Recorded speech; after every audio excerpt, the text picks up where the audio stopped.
No, it was another really cool place. Okay, so let's give you a little bit of historical background. I think some of you are familiar with the topic, but it's always good to kind of understand, like, why do we need security? And it's important to really think about, like, I think everybody should have cybersecurity training, right? Annually, I'm required to do that here. But it's really important to see like where we are compared to where we were before. So cybersecurity has been around for a long time. It's not one of those things that are new. A lot of people are just thinking that it is a new field, but it's always been under the IT or the computer operation area. And now in a lot of enterprises, they have their own division to be able to operate, but a lot of companies also hire other company to be able to support. There is now cybersecurity insurance, right? Just like regular insurance, you're not guaranteed any kind of payment in your claim, especially if you have data leak or attacks, things like that. So there's depending on the policy. But it is a priority in every organization because everything is digitized and we use resources, right, to access our accounts, our data in the computing system on the regular basis. So cybersecurity is important, and there's absolute need in protecting your network. It really stems from network systems because everybody has a network, right?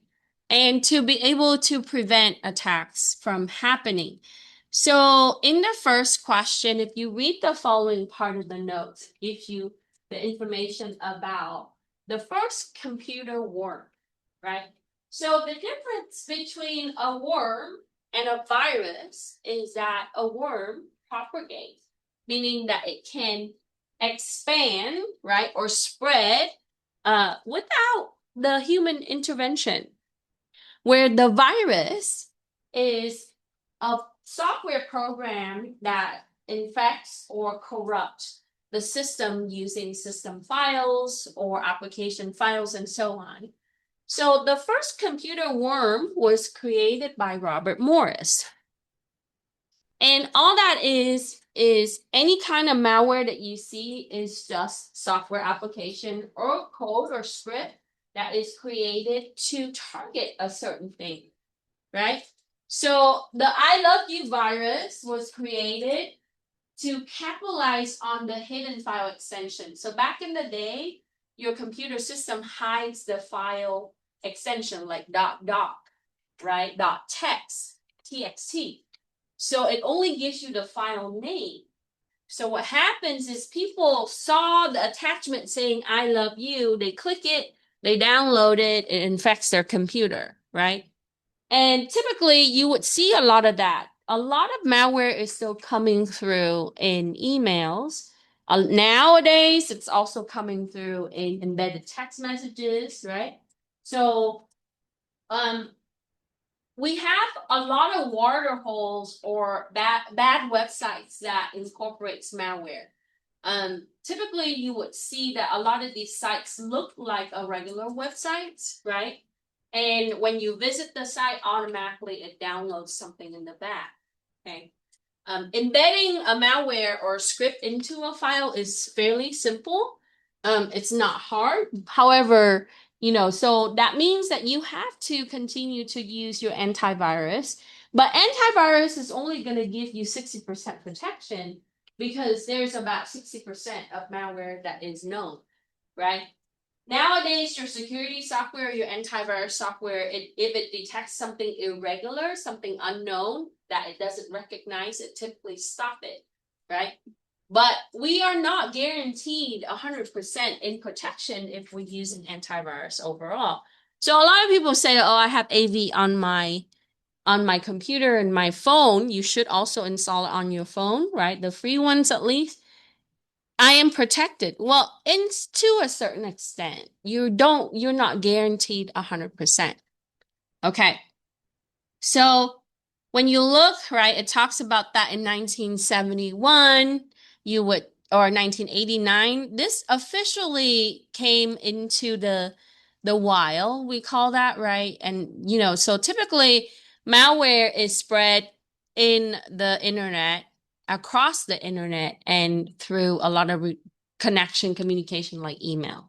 So, Professor, what's the difference between robot and bot, the one that was created in? So in the first paragraph, it talks about Robert Thomas, right? So he created a program, and this is also a worm, but it later change into something that what we see so each worm has a different target, right?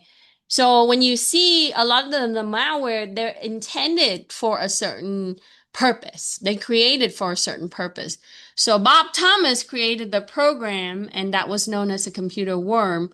So worm propagate, like I said, it spreads from computer to computer, typically without you even doing anything, right? So it's an automated type of software that they write. So basically on that code, it just goes from, as long as the next computer is connected on the network, that's how it spreads. Okay. And then Robert Thomas created another worm, and this was generated denial of service attack. So it takes away the resources, right? It cripple the system, so that way that system becomes unavailable. So whenever you see denial of service attack or DOS, it's typically, maybe using the resources so heavily that the system cannot respond. Okay. So now Trojan is another type of malware. And just like the story, historically, right?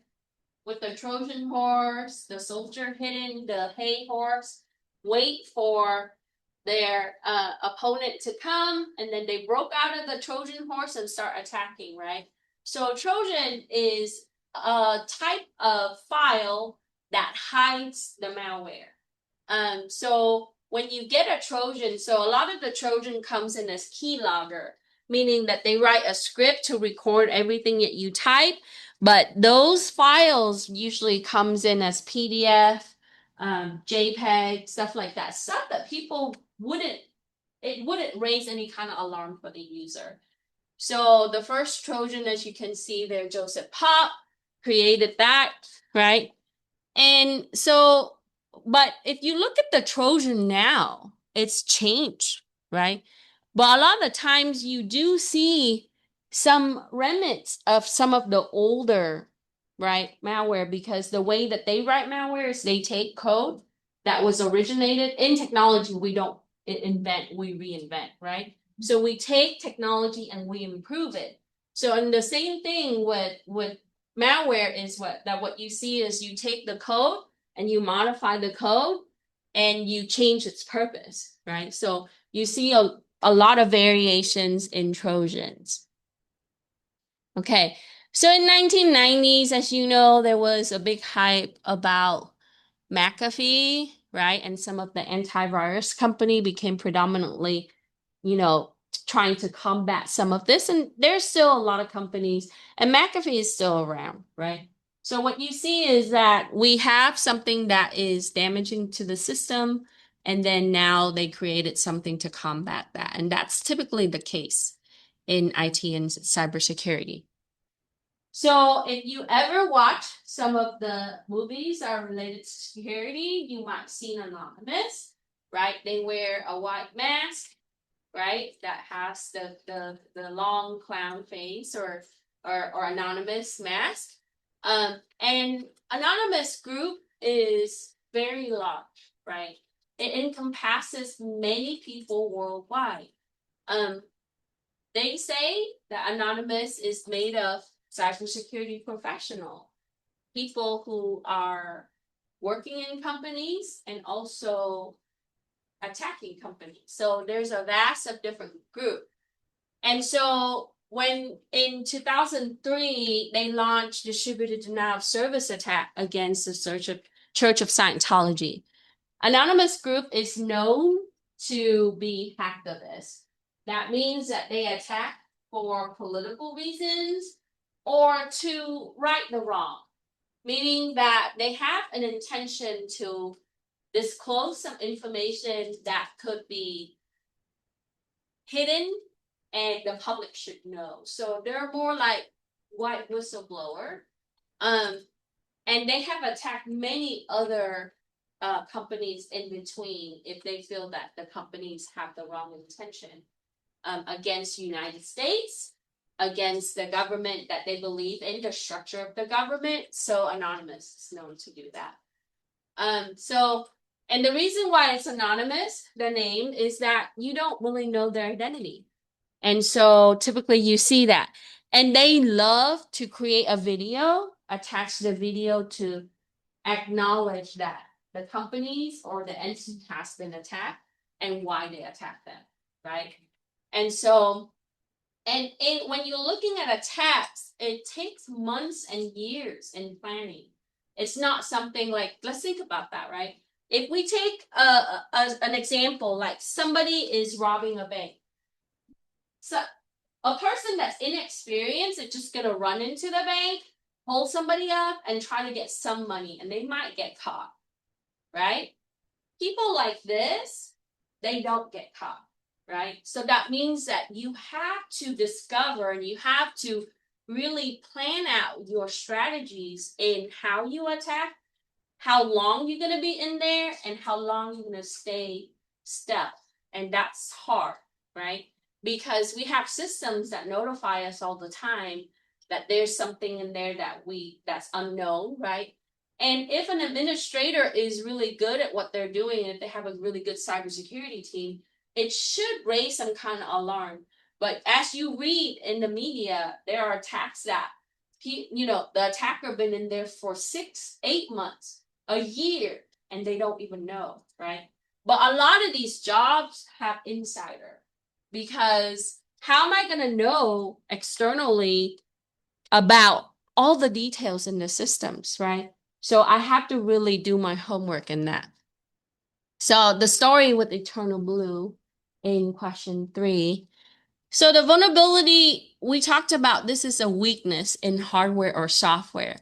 And most of your attack will happen here, right? So I talked to my class. I teach a cybersecurity analyst class, analysis class, right? So I really prepare them to be analysts. And this is a job for an analyst to really think about like what potentially could be used in an attack. So they have to find all the vulnerabilities in their system to be able to close that out, right? Fix it. And so with Eternal Blue, this was an exploit specifically with SMB protocol. And this is used to be able to drop files. So if you're ever on Zoom and you want to, click attach file and you chop it into the chat message, right? It is that type of protocol that you can share files in communication like that. And Eternal Blue, right, later on was closed out by the NSA. They kind of knew about the issues. They documented the issues after the effect. But the weaknesses is actually was discovered by a 16-year-old, right? And so that's really stemmed out, right? So you have a lot of people who are very talented through the discovery, through, being intrigued and learning. And we'll talk about different form of attackers and the homegrown ones are the harder ones to control. But now this is no longer an issue and they fixed the problem with the protocols, right? So you do have resources that are using this type of protocol or other related protocols that are vulnerable. And we constantly see a lot of that. Professor, what does SMB stand for? SMB is your symbol message. I forgot the B. Yeah, I'll come back and look at the acronyms, but this is used for file sharing. Let's go see. We talked about that. Okay, here. Oh, Shadow Broker leaked the protocol. And then WannaCry was the one with the 16-year-old.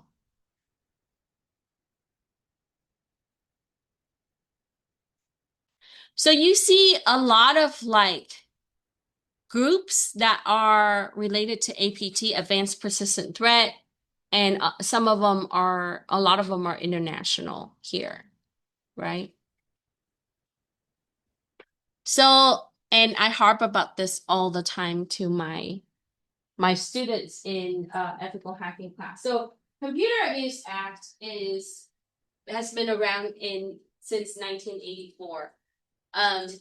In 1984, they had come up with a law saying that Computer Abuse Act, anybody that circumvents a computer or a network will, the consequences of that will,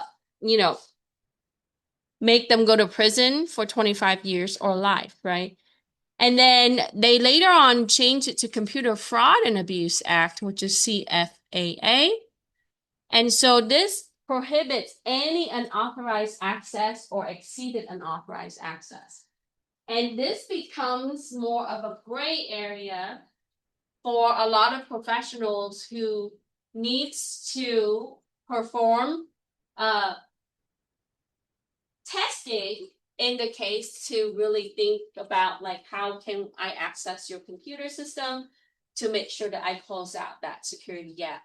So it's really important in security that we have authorization to access before. So for example, if you have a neighbor, you don't like your neighbor and you try to access their network, that is a violation of CFAA, right? So if they have evidence of that and they take it to law enforcement, that is a crime, right? So it's important that we think about that, and we want to make sure that we have authorization in anything that we do.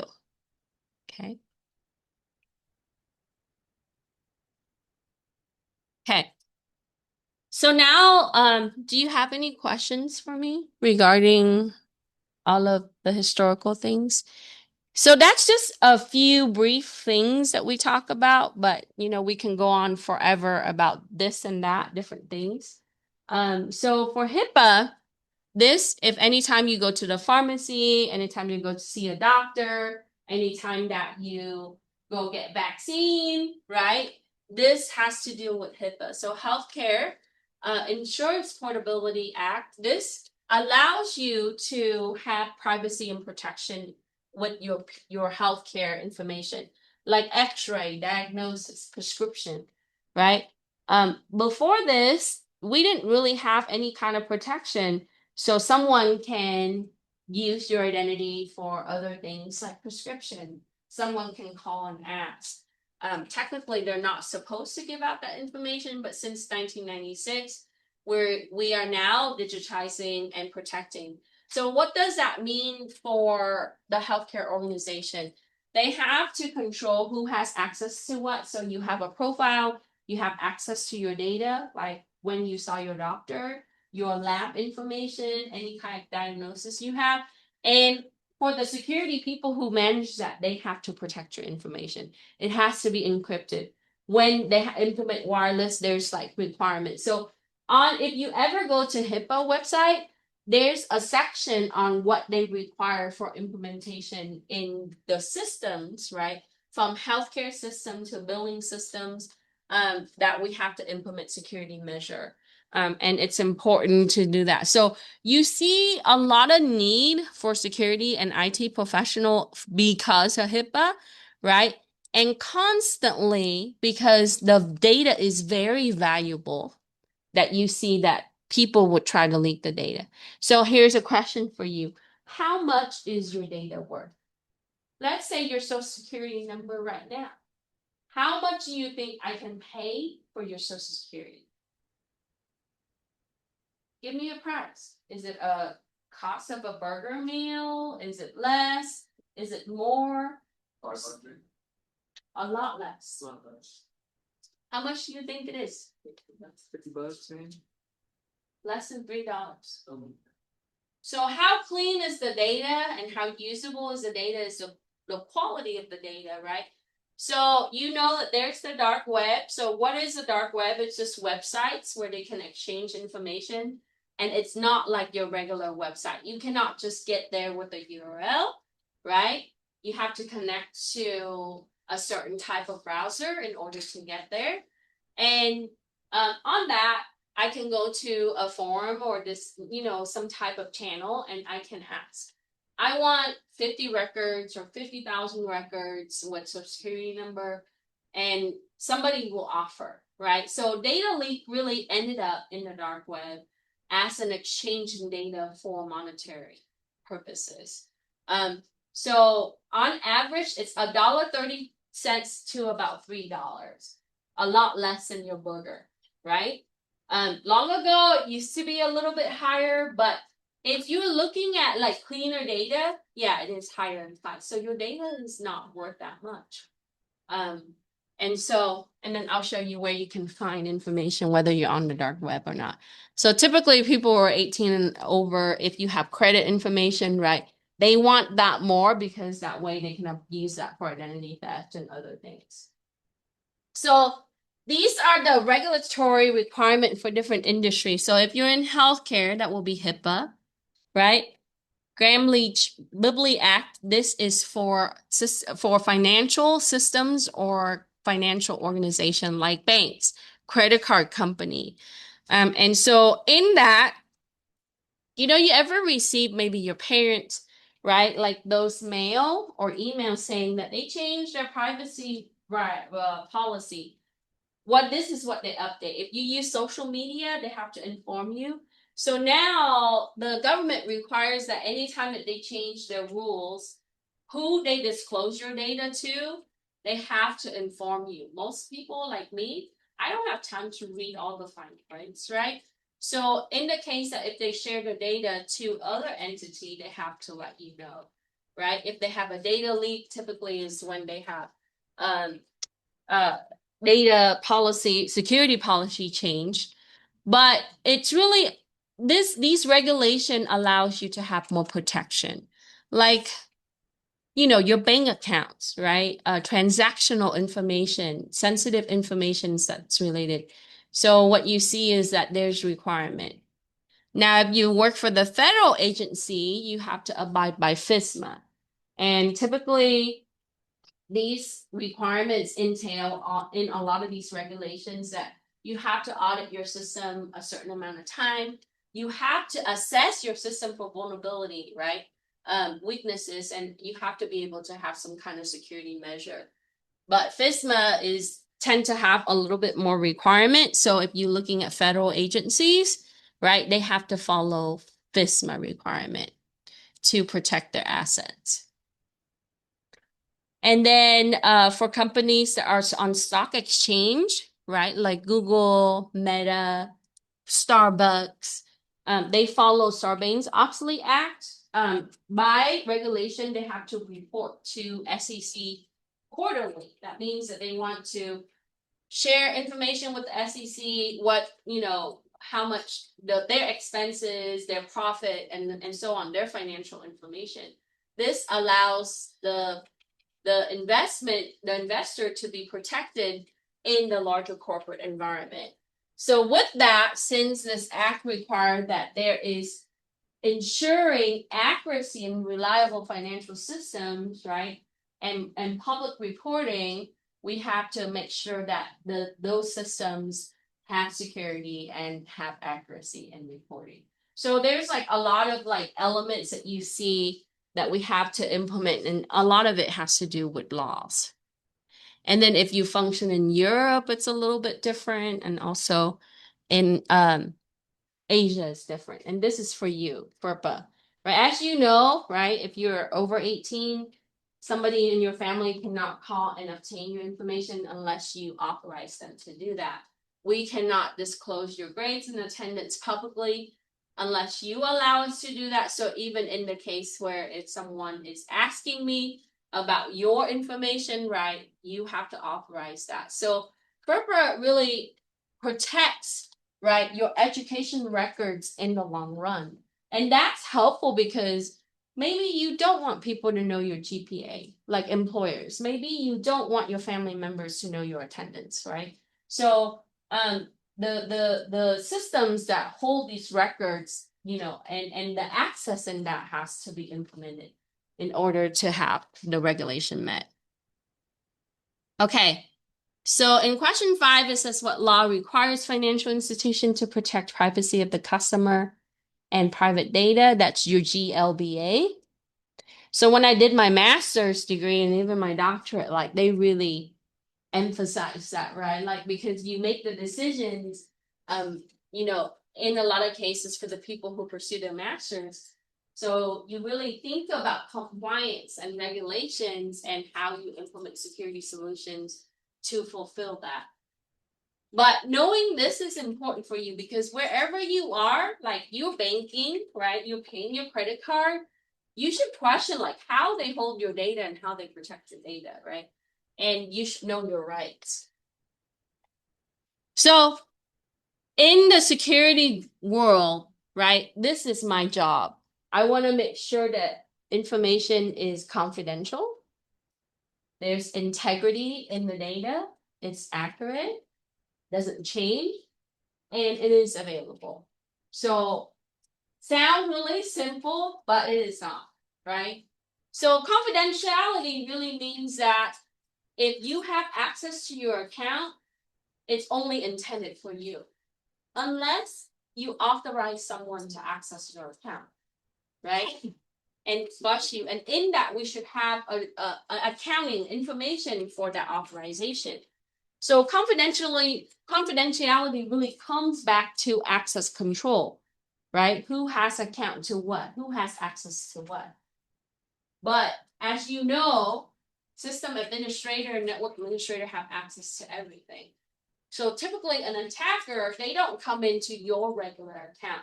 They use an account that have access to certain things and they would escalate the privilege. They would move on to accounts that have higher access. Now, integrity, we'll touch back on this. So integrity just means that your data is not modified, right? Like, because in the world of security, sometimes they access your record or your system data, they modify it, they poison it, right? For example, I mentioned about your cookies. All the website makes you store cookies, but cookies pertain to your username and passwords. It pertains to your session that you have used to access your account, right? So they can capture that cookie, modify it, and add in their own identity so that way, or use your cookies to access. So in that, we would be able to detect whether your data has changed. And we always check hash for this, okay? And then availability, as you know, right? If they take down your system, then it's not available, then you don't have access. So that's the goal for security professional. So what are some of the ways I can achieve confidentiality? Most important, in my opinion, is if the user is knowledgeable and aware, I think that they are better at protecting their information. Okay, because if you don't know, then you might disclose your information to someone, right? Like they would try to phish you, trick you to give out some information. So train the user, implement permission control, protect your data, folders, files, etc. Right? So when we say permission, that really pertains to files, and files are generated from applications. So every application, you know how you use an application and it asks you allow this time or allow forever, or that really pertains to permissions because the data you generated. For example, Google Map, right? Geolocation. That piece of information geotagged can tell a lot of things. So when I do forensic on your mobile phone, I can tell exactly where you've been, right? So in an investigation, we look at the data that's pulled from the device, and we can say, oh, this person has been here, been here, been here. And this is how they track in a lot of like criminal cases where those people have been, right? What they have accessed. We can find stuff on the browser if they're searching for murder weapons, that kind of stuff, right? So going back and looking at that. But permission control allows you to control who has access to your files, your folders, your drive. And then we want to have least privilege policy. What does that mean? That means that you don't give people access more than they should, right, for the job or the rules that is stated for the system. So, for example, if I have a maintenance person that's cleaning the room, right, they have access to the rooms that they're cleaning, not the whole facility, right?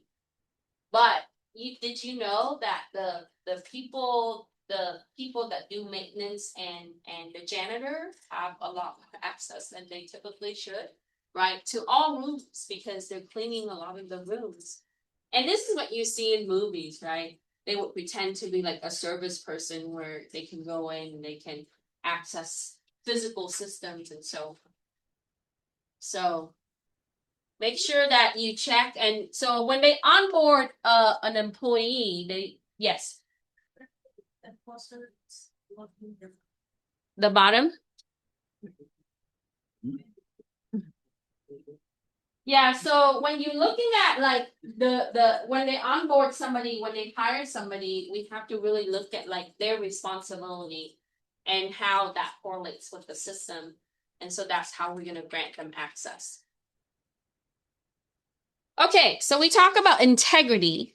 So how can you achieve integrity? Integrity means that the file, the resources, the information is exactly like how it should be. It's not modified, it's not changed in between, right? And so the way that we do is that there is a thing called a hash. So what is a hash? It's basically a string, like a string value, like it could be numbers and letters. It's a very long string. It's generated every time that you create a file and you update a file. So for example, I create my homework file, I save it to my computer, it has a value, like let's say 42. And later on, I open it up and I edit it, I add in some answers and I save it again. At that point, the system generated another hash, 86. 42 is not equal to 86, okay? So anytime that you modify the file, the system, right, when you save it, the system generate a different hash. So when we compare the hash value, we can see the difference, and that's how we can tell it's modified or not. Now, in forensic, a lot of the software, it would give you what we call a MAC time, right? Modified access. And so in that, we can see that when the user viewed the file, like open it up, when the user modified the file, when the user changed the file, C is for the change. And so it gives us a timeline on how often this file was accessed, okay? So when you're looking at somebody that's committing fraud, for example, let's say that they access an engineering file and they're trying to save it to their computer, and so that way they can send it out or upload it to their cloud drive, right? So in that, when they save it to the system, it generates that hash, right? And then throughout, we can actually track it in the network when they attach it to an email, which server it goes to, where it ends up, right?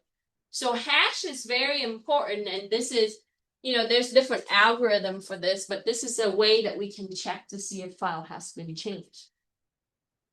There's also digital signature, right? It generates a digital signature value, right? To be able to say that this is the authentic document, right? I don't know if you ever use that on Adobe. Like when you sign something on Adobe, it generates that digital signature.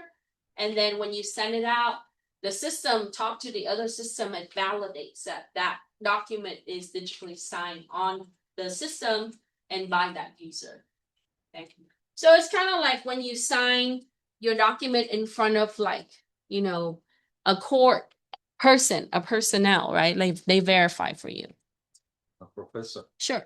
somebody in Arizona wanted me to sign. I signed a rental agreement, but they added my IP address. Yes. So it specifically tells the other system that this is the system that's originating where that's from. The IP address is kind of like your house address, sort of publicly, right? So it would say this is exactly the system with this address that's signed at this time.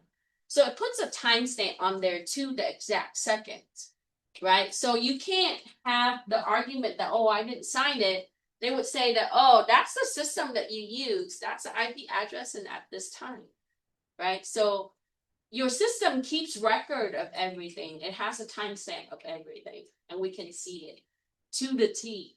Like even on the minute differences from like the microsecond or the nanosecond to the next. So my question to you, like when you go to open the bank account, they make you sign that little card. So the physical signature is not required anymore. Yeah, so in some state like California requires wet signature. So you know, even if you sign like the, let's say I apply for Chase online because I get like $250 credit. Even with that, right? Like technically in some cases they will want you to verify when, you know, they ask you that you go to a branch so that way they can verify with your driver license or whatnot. And then in some cases they make you sign on the pad because state requirement in some state it uses wet signature for contract and things like that. So like loans, mortgages, stuff like that, you have to do wet signature. But in other cases, like when you apply for a credit card, not necessarily. You're not gonna go because there's no location nearby, right? So in variation, so what we see is that, you know, we also have to abide by state law. And California have a lot more restriction compared to other states. Yes. Installs. Which is better versus is better to a chip reader or do wireless contactless? So either way, if you are on the wireless side, you have to attach to the wireless network to do that. But when you're using a chip, it's near field communication, right? And near field communication is just signaling. So when you do a tap, right? Like when you do payments with a tap or, you know, so I don't know if you ever pay, if you're using an Android, you're using like, you know, your digital wallet to pay by just touching your phone at the payment. It makes you turn on near field communication service. And near field communication service, there's a chance that someone is reading your signal. Always. Right? So it's not but the chip and the NFC, the chip guarantees that the physical card is yours, not somebody else. So it says chip read, right? On your receipt, it will say that. It's because there's two elements that we want. We want to make sure that that card belongs to you and you are the one that's processing that transaction. Can someone fake that credit card? Yeah, it's possible. It's been done in the past. So, you know, I really feel like using any kind of wireless or even signal based doesn't guarantee anything, right? It's just convenient. So, if the transaction is not yours, you can just dispute it by saying, oh, I wasn't there at this time. And then they have to go back and look at their transactional system and see if that's you, right? And in some cases that, you know, there's a camera too. Like if you go and do a withdrawal, the camera is already detecting who you are at the ATM, right? So I have to talk to you about certificate. Your phone, your tablets, your system use certificate. Certificate typically is tied to permissions. So it's like a file that exists on your system. And when, you know how when you use an app, like for example, Google Map, and you say allow this time, when you press that, it updates that file. And your system uses that file as a reference. So in the future, when you open up that app, it's going to prompt you again. Do you allow or disallow? But if you select always allow, right, it's going to update that certificate. And in the future, it doesn't ask you again. Okay. So that certificate is important because from an attacker standpoint, can I modify that? Yes, I can. Right? As long as I can have access to that file on your system, I can change information on there if I have access to it. Okay. And the server maintains a lot of your certificate. We call that certificate authority, which is the CA. Okay. Any question? How long does that stay in the system? So yeah, some certificate never expires, like web certificate for your web app. like your banking account. Like, you know, if you use like Bank of America, Wells Fargo, Chase, right? Through the website, if you go through the browser or even using the app that you install, they made it non-expiration is because it's intended for everybody in the world, and that way they don't have to maintain for the millions. But in some cases, like if you like I said, allow this time, right? It's gonna put the timestamp in for only that session. But managing that certificate is also like a job of somebody, right? To make sure that they clean up the certificate, because that can be a flaw. Okay, so how can I make sure that there's things that are available to the user? So we want to get rid of single point failure. That means that if I only have one server and everybody uses that server, right? And if that server goes down, it becomes a single point failure. So I need to have multiple servers that does the same thing. So we don't call that backups, we call that failover server, okay? Because people mix them up. Now backups just means that your data is then, remember, if you took the first class, you create backups of your data and you store that somewhere. You also need to have redundancy. So if you have one router that routes everybody, you're going to have another router that also routes everybody and another router. So that way, in case if that goes down, you don't have single point failure. So what does that mean? That means that the cost in security is humongous, right? Because your router system is not a few $100s. Some routers goes all the way up to, you know, $20,000, $30,000, $70,000, right? And then you have security appliances that can cost hundreds and thousands of dollars. So redundancy just means that we have alternative ways to operate. And then make sure that we fix software and hardware. Those are patches and updates, and run updates. I know, right? Updates take a while, but update your smartphone, update your applications, update your PC. And those updates close out security issues like what we talked about with protocols that are flawed. Because when they have a fix, it'll just install the new version of the software.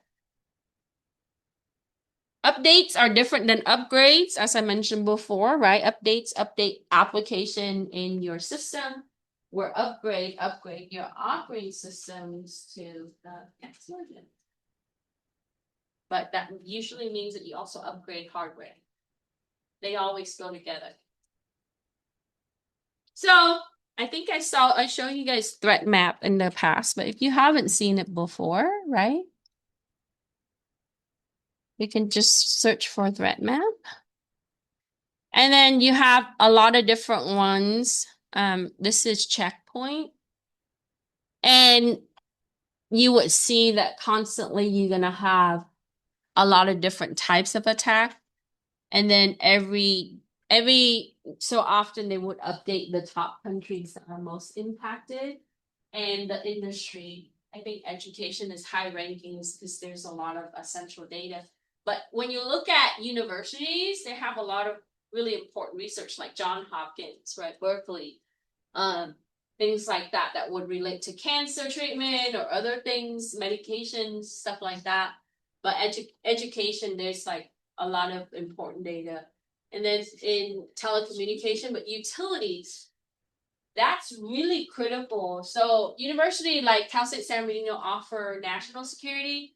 They really look at like the grid. So imagine without power, gas, water, what are we doing? We're not living for sure, right? So the way that when we'll look at warfare is that if we're protecting our resources, that is for the basic needs, right? Because when you are out of power, likely that if there's no backup power, your gas pump will not work, your transactional system will not work, you cannot purchase water, right? And if there's no water, we cannot live for a long time. We can go without food for a long time, but we cannot go without water for a long time. Okay. So this is like in cybersecurity, we look at that as an important. So protecting the grid, protecting the utility resources, things like that becomes a critical element for all of us. Question? So when you work for agencies, that's really the emphasis, right? Because in the warfare perspective, that's the target.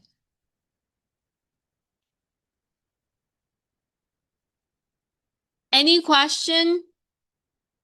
Okay, let me. Is it really necessary for a water company to hire a full-time IT person, or is it? Oh yeah, they have that IT department. They have security. One of my former students is at the municipal water for the Riverside County one, and he's purple team. So like between protection and also testing.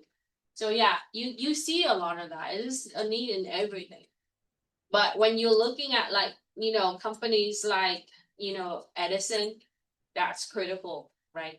Gas company, that's critical also. Because if the main distribution system is down, then everybody's in trouble. So they have to have alternative. Okay. So for number 10, risk is defined as the possibility or likelihood of a threat exploiting a vulnerability resulting in a loss. So we want to give an example of a risk. Simple. Internal employee, we call that an insider threat. Leaking sensitive data. People can be bought, right? Ultimately, when I attended the CIA session a few years ago, they talk about that all the time, right? When you're looking at national security level, right? Internally, when you're dealing with people that, for example, like nuclear engineers, people who have access to a lot of really sensitive resources, right? Sometimes internal people is harder to detect. Usually it's the case, right? So that's why, like in some of the jobs, you see a high clearance job, a lot of background emphasis, because they have access to systems and they hold sensitive information. So it's a lot easier to be insider leaking, right? Compared to an attacker trying to breach the network to access, because there's preventative measure already. So, and in attacks, they're gonna try to steal your key instead of just trying to, so if they can get your key to access your system, like your encryption keys, versus, trying to break the encryption itself, which is typically going back to the key. So if they can pretend to be someone that has the key, that's a lot easier than brute forcing the key or trying to guess the key. It's kind of like, you trying to figure out which key opens your door, right? It's better that I pretend to be your family member and use their key versus trying to go and make a key that matches your door. The possibility is a lot less that is successful. Okay, so what is a threat then? We already know that internal threat, insider can also be a threat, but an attacker is a threat, right? A virus or Trojan, right? All the malware. So malware encompasses all different types of malicious program that corrupt or cause harm to your system. So those are threats. So what are vulnerabilities then? Those are just weaknesses in your system. So we built system that is imperfect. There's no perfect system, right? Because we, like I said, improve technology. So that technology might be flawed in the first place to start. So that means that we always constantly having to upkeep the system so that way that flaw cannot be used in attacks. So when they attack, they're going to look for the flaw, like into your software, and that's how they're going to use. So they don't attack a strong software that doesn't have a flaw, right? Almost all software has a flaw. So if you have outdated software or software that's not patched, that's not fixed or updated, typically that becomes a problem. Especially your operating system, like Windows or Linux or the Mac OS, right? And then you have the physical security where people leave doors unlocked. So I told this to my security class. So when I was, I visited Cisco, which is you use packet tracer, you know. So if you ever go to San Jose, California, you drive down their campuses. So they have like 10, 12 buildings on that same street, many blocks. And I was supposed to visit one of their facility. And then I went outside to my car to get something, but I realized that my guest pass doesn't work and the main entrance, it's only used for employees. And the way that a lot of people get into the building is to tailgate. You ever see that like there's someone that has a badge and they scan and someone waits at the door and they're like, oh, I forgot my badge. I'll just follow you in, and they're allowed in, right? So I figure I can do that because I have a guest badge, right? And I just forgot something in my car. So I waited at the door and one of the employees, she was scanning to get in. And then I was following her and then she looked at me and she was like, are you supposed to be accessing this side of the building? And I was like, well, I have a guest badge and I entered the other door, but it's locked now because, and I just want to get access to that room. And she's like, you cannot come in with me, right? So she ended up calling security and he escorted me to the right area and I got access, right? So she's following the rules, right? She's a good employee. And so in a lot of the jobs that I used to do, I test people like that. I would wait at the door and I wanted to see if they let me come in. We do physical security. I also drop USB, right? Like I would go next to your car or the bathroom and I would leave a USB there to see if you pick it up and you plug it in. But little that you know that on that USB, it tracks like your account information. So we get that information and we would tell your supervisor that you violated the policy. Is it snitching on you? But the way that they look at that is that becomes a weakness, right? A human weakness. You're not supposed to pick up unknown USB and plug it into you're curious, right? You're like, who does this belong to? Right? No good deed goes unpunished. So don't pick up a USB next to your car. You can turn it into the police and let them handle it, right? But you don't know that could be infecting your system, right? That could be a key logger that it capture your username and password. Typically it is. So yes. When you go to conferences, they give you free USB. Yeah, I don't plug it in my system. Usually they have spyware anyways. But I mean, maybe the intention is not that, right? But you don't know, right? So if you're not sure about what that is, you shouldn't use it. That's my suggestion. Yes. Here's what we hacked bot. Yes. So they made some public. Right. It's just and it's like, what? That's how they learn how to scout. This should be very good. Or something like that. Yeah, and I mean, there are ways that you can scan a USB before you use it. So if you're not sure, right? Like your friend gave you a USB, you can run it through the antivirus scan. But all that does is it checks for potential malware, right? That maybe code that's built into the USB. I have rubber ducky, so it looks like a regular USB. When you open it, there's nothing in it, but little that you know, everything you type, I see, right? And I show you guys Hack 5, right? That they sell that, and you can just create one. It comes with a special chip. So you don't know. So that's a type of job that you can get as a professional. It sounds interesting, but so I had a former student, he's way high now, and I think he's gonna be presenting, or he participates in DEF CON and Black Hat convention. But his job was to go to the casino and he did physical testing as well. So he would wear shorts and t-shirt and he would act like, or sometimes he would wear like service type, right? He would blue dress shirt, blue pants. Typically that's like janitorial or service people. And he would try to get into doors. And he told me one time, casino security people, they followed him into the car and he got really scared because but he's hired by the casino through another company to do that because you could get hurt, right? So he was like, yeah, I was running to my car because, these two guys, they're really big and they're like right after me and they knew that I was trying to get into, So the goal is to see if you can get to the back room or the server rooms or, stuff like that. But Isn't that how people, I think it was Delta, they threw somebody without no ticket. That person was in the bathroom and yeah. landed, maybe Europe, I forgot the whole story. So I had also worked for an entity that you cannot go to the bathroom by yourself. Right? It sounds weird, but you see the movies, people pass stuff and and when you come in, they do check, just like the Snowden movie, right? You ever watched Snowden? Watch it. It's interesting.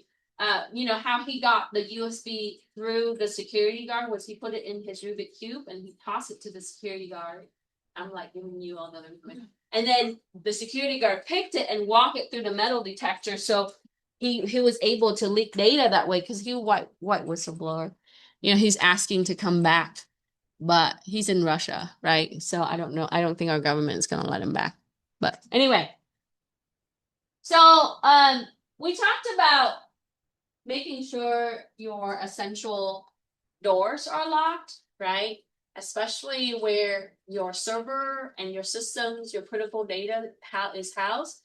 Make sure you train the people, like what I told you about the Cisco employee. She's well trained, right? She just doesn't let anybody in. I might look benign and not cause any problem, but who knows, right? And anybody can do anything. For 12, what kind of control can you implement to mitigate risk? So today we're going to look at firewall. So firewall is a type of system that checks for rules. Firewall works on rules, like which IP address that system is requesting from, right? What kind of protocols are you using for that service? So you can create a deny list or an allow list.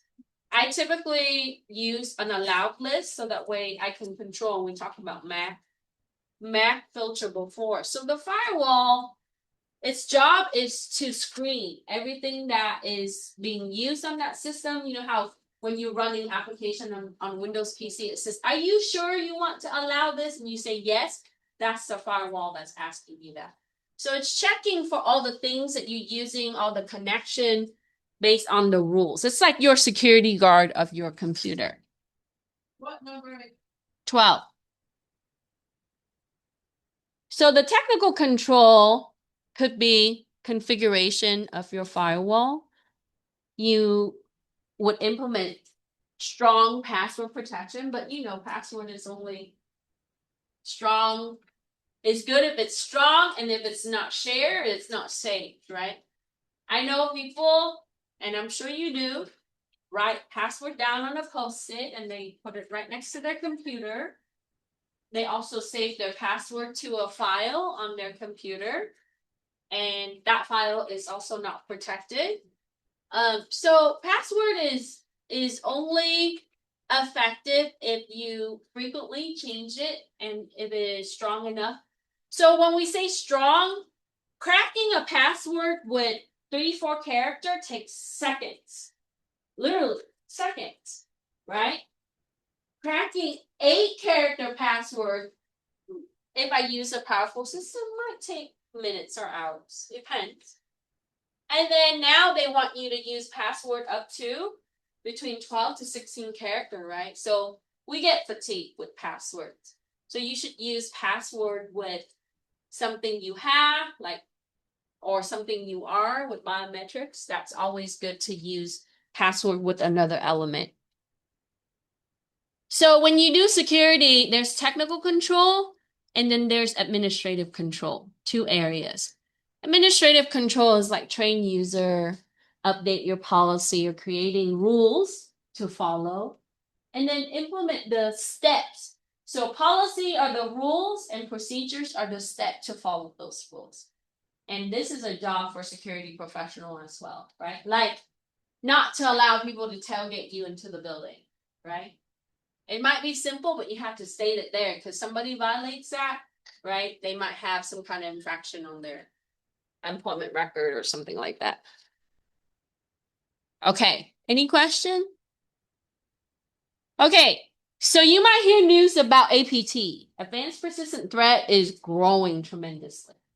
Basically, there are groups of very good professionals in security, but a lot of them are cyber criminals. Okay. They target specific companies and network, and they are typically sponsored by nation state. When we say that, it's like China sponsored a certain group to target the United States, or you see these. Okay, I'm gonna take you off of the screen for a second. So if you ever curious, right, you can search for Advanced Persistent Threat or APT. And it talks about AI might give you a lot of information, but if you go to Wikipedia page, do they still list it? Yeah, and it's ongoing and it changes. So they group it by the country. You see how long China? There's Pakistan, Iran, North Korea, Russia, United States, and there's more, right? On another source, there's table and they always update that. So typically you would see APT number. So basically this number represent when it was discovered. So APT1 was the first group that they have found as advanced persistent threat. And they typically go by a nickname that's kind of funny, like, charming kitten, a fuzzy bear, that kind of stuff. But Lazarus, you saw that when we talked about like the Trojan and the worms, right? The malware, they're notorious. So some groups are predominantly regularly causing problems in the world, right? So now, and then you have new ones that are coming to the scene, and some are more malicious than others. They are typically driven by financial support and sponsorship. Doesn't mean that our government is using them to sometimes not. We don't know. Like that, those are the things that we don't know.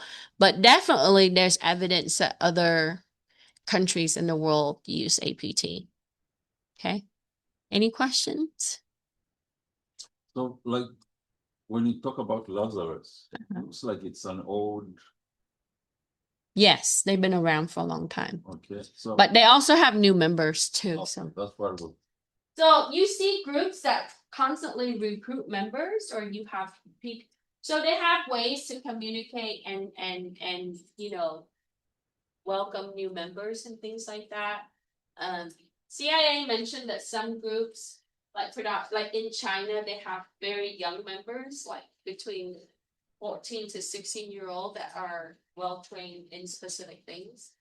But, is it official? We don't have any kind of official document. It's just they have drone pictures of them and, where they operate from and stuff like that. So now you know what APT is. Okay, so coming back to what we talked about earlier at the beginning. So what is a worm and what is a virus? So virus is just a malicious code that typically is written for certain applications to be executed, but it needs your intervention. You have to download and run it, right? Like an executable, a .bat, something. So the virus, it needs human intervention. A worm is self-replicating and self-propagate. That means that it doesn't need your help to spread. Okay? It goes through the network, right? Without any kind of assistance from the user. So that's more malicious. So when you're looking at the worm will get through your network very quickly. We see that in ransomware these days. So what's the difference?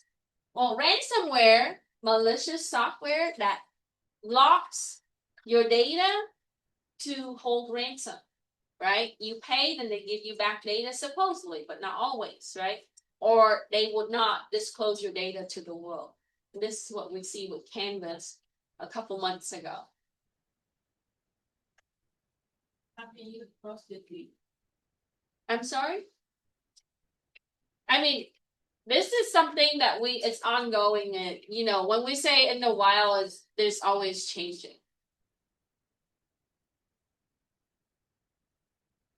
So I do a lot of emphasis in my security class about like detecting malware, because part of the job for security professional is to combat malware. Like once it hits your network, for example, if you get a worm like this, you have to know where that's coming from, which system downloaded, how far did it spread, right? And so when you're reacting to that, you know, so my suggestion for you is if someone, I'm not saying you, someone download a malware, disconnect. Literally unplug the computer, turn it off. Okay? Because if you leave it on, next thing you know, everybody on that network is infected. Right? So even if you run antivirus, it can go undetected because sometimes it's new, sometimes they have a way to modify it so that when your AV doesn't see it. Right? So I touch on that in my analysis class about how, like, you know, so if you can encrypt files, so for them not to see, they can encrypt it so you cannot see. Right? Yes.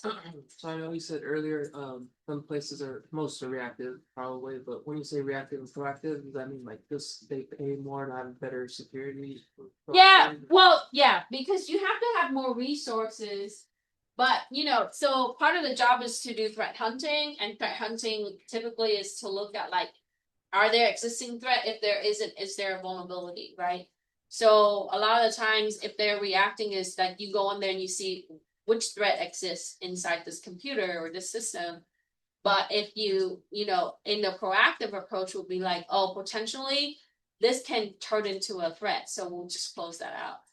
Yeah, so you have to have more financial, more employer or people to work on that, and they would contract that out, and they would pay engineers, or you know, so like risk engineer, they would go in and they would do that constantly. And to live monitor, it's a fee, so you can pay like 2 engineers per network, and they would monitor that. Everything we can see when you download a malware, we can see. I teach my student that what does it look like coming through, right? When it gets there, what does it look like? Because it comes down as a regular file, but then, you know, your AV doesn't detect it. So you have to know. And then now that system is infected, and it even shows. So we have a way that we can scan to look at like who logs in, what had happened, that kind of stuff. Okay. A logic bomb is embedded. It's also a malicious code. It's embedded into the application. It waits for a logic. Like, if this is true, then do this, right? So it's just a conditional that is met, a condition that's met. And if you ever do programming, you know, we can write an if statement. If this is true, then run this function, right? This ultimately is that. So it's gonna wait for a certain response or event in the system to meet that logic. So sometimes you have malware that's sitting in there for a while, waiting for that logic. And then when that happens, so let's say I'm going to give you an example. If the user opened Word, right, as an application 10 times, right? So if that is met, then it's going to launch. So sometimes you get malware that's been downloaded for maybe a couple of months or even longer. When that logic is met at that time, it's going to activate. Okay, if it's not quarantined. So when you have infected file, do not delete the infected file. Let your security software quarantine it. When it quarantine it, it locks up that file so that way it doesn't spread across. Okay. Typically it's system file, and if you manually go in there and start deleting system file, guess what happens? Blue screen of death. Your OS is malfunctioning. You're gonna get a bunch of error. It also, you cannot open other files, so you know, other havoc is gonna happen. So just when it just disable that particular file from spreading across. So I work with developers and I always harp about like, don't leave a back door, right? So now what do? They leave their admin account to other things like database open. So backdoor is used typically so that way they can go back and do maintenance on software without having to go through and authenticate regularly. Sometimes that takes a lot and goes through many systems. A lot less to what we've seen in the 90s and early 2000s. It is easier to bypass the authentication for developer, but it's definitely not safe. So in SecDevOps, we always talk to, the development people about making sure that you have accounts set up and authenticate and use least privilege. So when I do an audit, I look at that, right? And so in the case that if I see things that are wide open, then I would write up in my report and then they have to fix the issue inside. But, you still see some of that. Why is this? It's kind of like, how you say you have money and wealth in your house, but you leave your back door open. Anybody walks by that sees your open door can go in and take your wealth, right? You don't want that. You want to protect the things that you worked hard for. So lock the back door, right? And if they want to access, they will knock and tell you who they are, right? So we want to make sure that we have protection there. But isn't it easier just not to tell anybody you're wealthy? Well, sometimes it's like, it's not always the case. Sometimes they can impersonate for sure. But impersonating takes extra step. So I tell my student all the time, security implementation is about buying time, whether it's little or it's a lot. We hope for a lot, right? It's not about like being safe forever. You locking your door doesn't mean that they can't go into it with jack and hammer and open it, right? They are. But in that, hopefully doing that process, if they're gonna go in there, it's gonna make a lot of noise, your neighbor's gonna notice, stuff like that. Like we are buying time and that's all we're doing. We're paid to do that. That's all, right? And you're like, oh well then it's a never-ending process. Job security, my friend. Use system generated passwords sometimes with this kind of. Yeah, but then at the same time, like how you're protecting your password, right? I use password locker with additional authentication like fingerprint. You've probably seen it. But is that safe? I'm just buying time. Ultimately, my password locker, there have been cases, right, in the past that password locker also leaked your password, right? Because they're just an entity that store your password, an app that somebody managed, right? Okay, almost done. Describe the purpose of ransomware. I touched on this already, right? Malware that's used to control the system, and maybe they lock your C drive, they lock your data, right? Imagine showing up to the hospital as a doctor, going in there, and you can't access patient file at 8 a.m. in the morning when you come and you have patients waiting outside, right? Because now your data is locked. So they're going to demand for money, right? So, and ransom happens in all aspects. Government places, hospital, education. I already told you Canvas recently had that happen. And more or less depending on the data that they have access. So if you have Spectrum, you should know that recently Spectrum had a ransom. No kidding. Yeah, through Charter. Charter acquired Spectrum recently. You didn't know, right? They did really good with their PR, but I read the article. Did they pay? No, right? So it's a choice that the company decides. So they have risk managers that decide, or sometimes they go to a consultant and we quantify that. I'm a quantifier, so everything comes down to the dollars and points. So whichever is going to have the higher point, I'm going to go, right? So we look at the cost. Let's say they demand $50 million and the cost in repairing that, right? Let's say you lose all of that data, it goes out into the wild, you might have some lawsuits. Will it equals to $50 million? And ultimately it comes down to that. This cost versus that cost. and they decide, right? Now, companies like Canvas operation can go back to usual even after the ransom. They decide whether this data is essential. In my opinion, inbox messages, there might be some sensitive information. They paid 10 million. If it was me, right? If I'm the manager for that, I would go the alternate route. But that's just, the decision is really, you're going to get 50% success anyway. But they, So- isn't that like an incentive for them to attack you again? No. So after that, they removed that account. So Canvas situation, they use a free for teacher account. That's how they got in. They did a browser injection, so they wrote the code into the browser for different.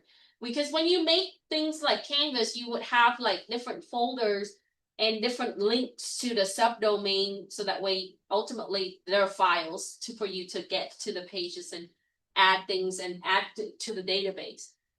They couldn't get a lot of information that is crude, and Canvas doesn't store a lot, just your student ID, your email. That's what they got, is your student ID, your email, and your Canvas inbox.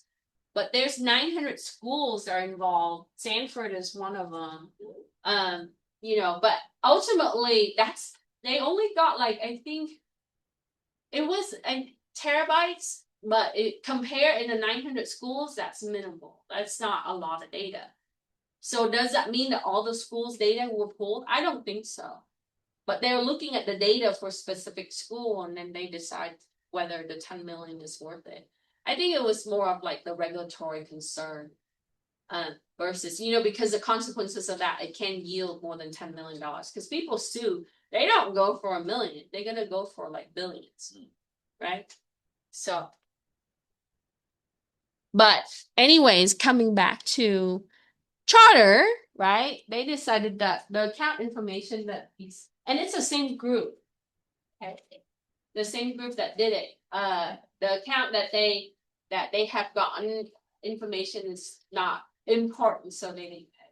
So you have some of that, and sometimes you pay, you can't get your data back too, or they say that they won't leak your data, but guess what happened? I had identity theft right after, right? So it doesn't mean that it's guaranteed. Okay, so we already know what spyware does. Everything spies, right? Through the cookies. Your smart TV, Alexa, Siri, all of these things are spying on you. So it's just a way for them to monitor your computer activities, typically through cookies if you are using a browser, right? Like your search pattern, right? What kind of prompt do you ask AI these days? And based on that, that's what they're going to give you as marketing strategies. This is supposed to be customizing the user experience. That's the argument. But they should give you an option to opt out of those spy cookies. Anyway, but, can we get away with not having these things?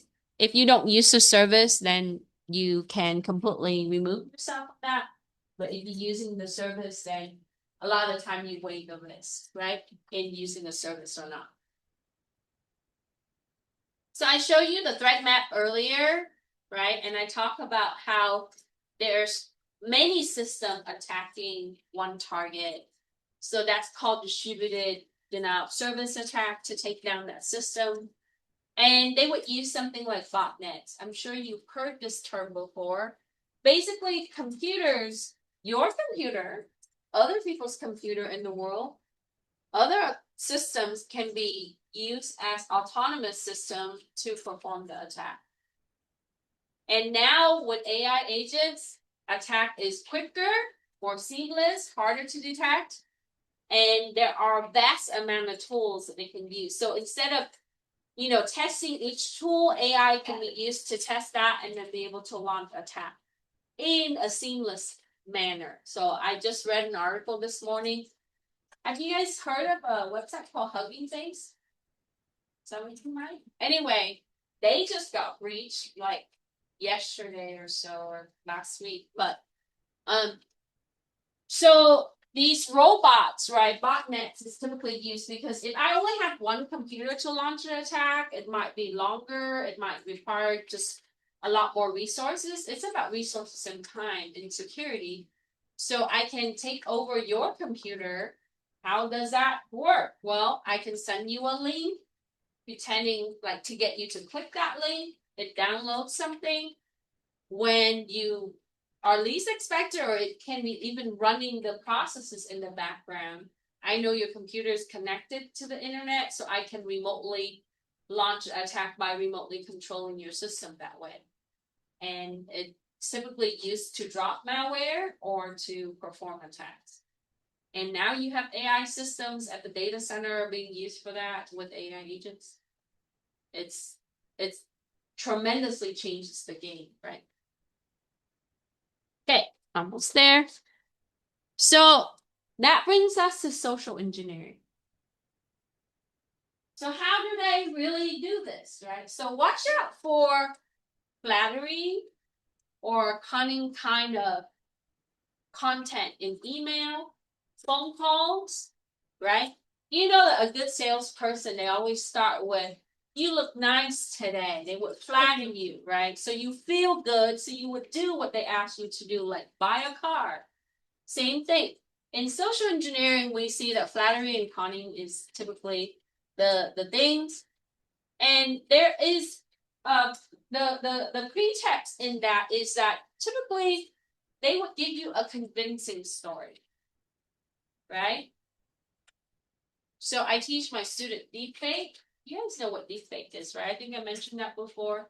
You see a lot of videos on the internet generated with deepfake. So basically you can generate real looking video by using AI. So you can use deepfake to overlay your face using someone else's face and voice. And that's easy to do because social media have face and voice. You just need 30 seconds of someone's voice or less and pictures. And then you can use software to do that. So when I FaceTime you, I might look like your family member and ask you to sell me some money, right? So that's typically the conning part. Sometimes they would assume authority, like IRS, police department. You hear the phishing phone call, right? Those are social engineering.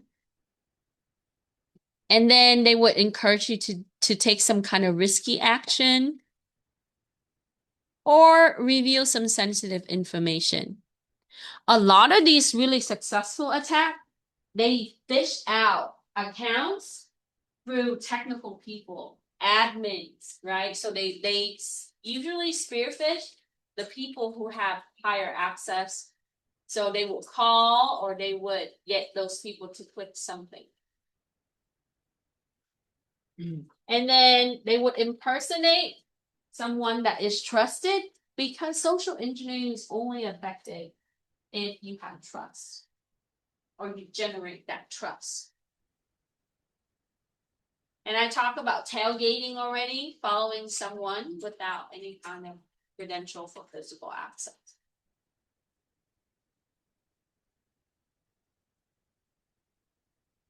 So if you get a phone call saying that I'm from Microsoft, right, hang up, right? If you get a phone call saying that I'm from, let's say Dell, because you're using Dell, hang up, right? Because they don't call you. You have to call and be on hold for a long time to talk to them.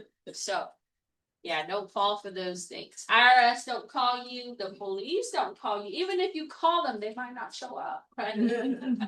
That's the truth in Moreno Valley. My video goes on YouTube. I might get in trouble for it. But hey, I'm speaking the truth. Yes.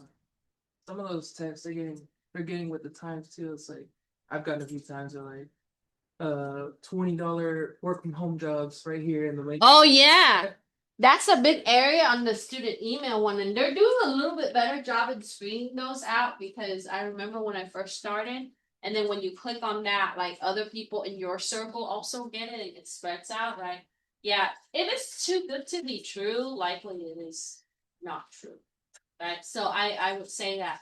And like some of them are really, really good. Like they look really real and they look you know, and they're very convincing. So you just gotta be careful. Like I've gotten some like from Amazon saying that, you know, like my account has been breached and please contact or click here to reset password, stuff like that. Yeah, that is common, right? So if you question it, go to your real account, log out and log back in, right? And then reset it that way. Do not use any link to do so because it might look really real. I have family members that fell for it, right? And they use a number that looks like the real number when they call. And yeah, that's just, you know, it's just bad. But I'm just speaking from parents' point of view. When these high school kids are targeted, I thought they were after their personal identity, like social security, when they fill out those application forms. They're just taking that information and using it.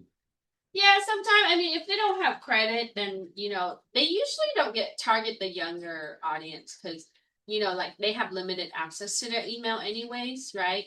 At the grade school level, because you, as a parent, you can control like what they can access. Because I've had a lot of students that use their Gmail because the K through 12, they use Google type of accounts, but they have limitation to their access. So, you know, and it does screen out a lot of emails that is, you know, like questionable. However, it usually typically like the audience is like the 20s, the 30, the people who start to be established, then they get targeted. And even if they have new credit, right, they can also be a victim of that. So in such case, like I think a lot of these cyber criminals, they're really, you know, they invest the amount of time into doing it. They want to be successful. So they don't just target everybody, right? So they want to really be successful in their target. And from that perspective, so when I teach ethical hacking, I teach the POV, the point of view of an attacker, so that way they know like when it's happening, how it's happening, so that way they can see. But if you don't know, then it's hard to kind of prevent. So I mentioned a little bit about Waterhole. These are websites that looks like a real website. It has infection, right? So malware attached to it. So when you visit the website, it downloads the malware and that's how it spreads through the system. So now they have AI and you saw, I think I showed you virus total. You can put the URL in there and then it will check to see if that website has malware for you. There are ways to really validate. So if you get a link, right, question that link, check that link before you click it or use it. That's just, you know, that now is what you should practice. Okay. And then whaling, I mentioned that executives, administrators, people in higher up have access at different level. They are privileged to a lot of really sensitive data. So they are targeted at, and they call that whaling is the technique in fishing out information from those people. And then spear phishing is specific group, right? Like a certain group of users, like only IT people or only executives. But when it falls into executive, it's called whaling. And then voice phishing is very common, and a lot of the older adults fall for this, right? Like IRS. I always have these voicemail, and no matter how often I block, and I use blocking service with my service provider, loan applications, right? You pre-qualify for this amount, please contact us to verify your social security number. No, thank you, right? Like, so I keep blocking and I keep deleting, you know, but they keep voice phishing. So they just go down the list and they would use, you know, like Google Call or different type of service to call. So you would see voice phishing is very, very common in the United States, right? So I think if you teach the people that don't fall for those things, and then just question who's calling and what they're asking for. You know, if I'm not sure, I would be like, can I get a number so I can call you back? And then they typically hang up because they don't legitimately have a number for you to call back. They just want your information and move on. So, If it's the IRS, call the IRS, right? You don't have to talk to them and say, no, you know what, I'm just gonna call the IRS, and then they'll hang up. So my one of my parents recently had gone through identity theft, right? We had talked to the police, and they actually, using the text message, identify the people who send it, the police department. It was pretty cool. But through that, like I had to really teach my parents, like, when it says it's Citibank, check the phone number before you call them back, right? Don't click the link, but check the phone number and go to Citibank phone number and call them. Don't just call the number that they give you, because it might look real, but it's not, right? They want you to talk to them and give them information. So that's important to kind of educate the people. Okay, what should you do? Yeah, right. But now they can talk to AI. You can teach them how to use that, right? So I read a research long ago that it's incredible how lonely people type in searches in Google, the Google search bar. And I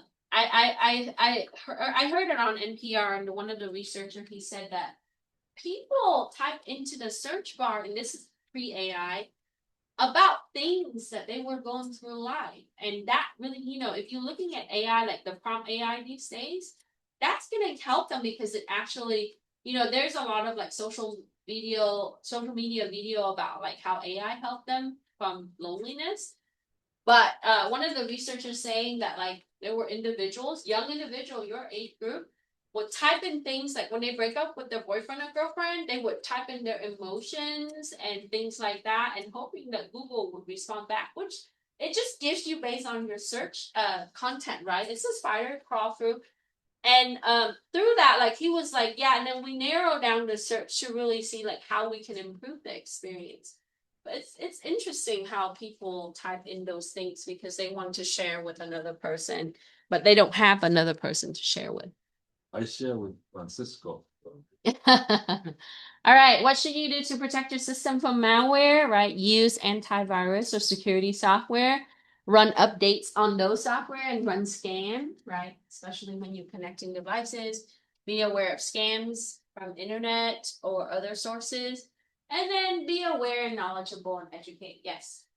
I'm trying to install is it antivirus software before, and it wanted to slow down my computer like that. Yeah, sometimes so they are false positive and they're false negative, right?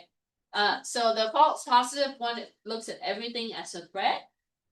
And then the false negative is it looks at the threat and it ignores it. So in my opinion, if it slows down too much, then you might consider other options. There are tons, right? And then if you're using multiple, before they used to advise you to use 2, but you don't need to do that anymore. I think they're pretty intuitive. So you can read the reviews on which ones is better perform. There are new ones. So I use McAfee on my mobile device because it's provided with, because my data was leaked, and T-Mobile came back and said, oh, here's something that will compensate you for the stuff that you leaked, right? That we leaked. So I use it, but on my regular system, I use Avera. But I pay I don't use the free version, I pay for the subscription. But it also depends. Checkpoint came out with some good ones, but if you use like other type of application, yes, they do check processes, and sometimes it can slow you down. Here's Windows Defender. That's like picket fence in your house. I mean, it does look at threats like Trojan and things like that, so it's okay. But using it alone, so it's like locking your picket fence, right? I mean, it's not too high. Someone can just jump over it. So Windows Defender is at the minimal. All OSs have some kind of security tools, but you should use an additional application on top of it. And with that, it would give you other things like VPN. Professor, Sure. this is just a curiosity question. Mm-hmm. Look at that last sentence on that. Say, save your document with answers. Can somebody save it without answers? Have to include that statement. Oh, because I get documents that don't have answers in my other classes. I know it's basic and redundant, but I just, sometimes I put comments back when I grade. You submit a document with no answers, because people forget to do that, you know? Yes. Okay. All right. Any other questions? Okay, I'm gonna stop recording. Hold on a second.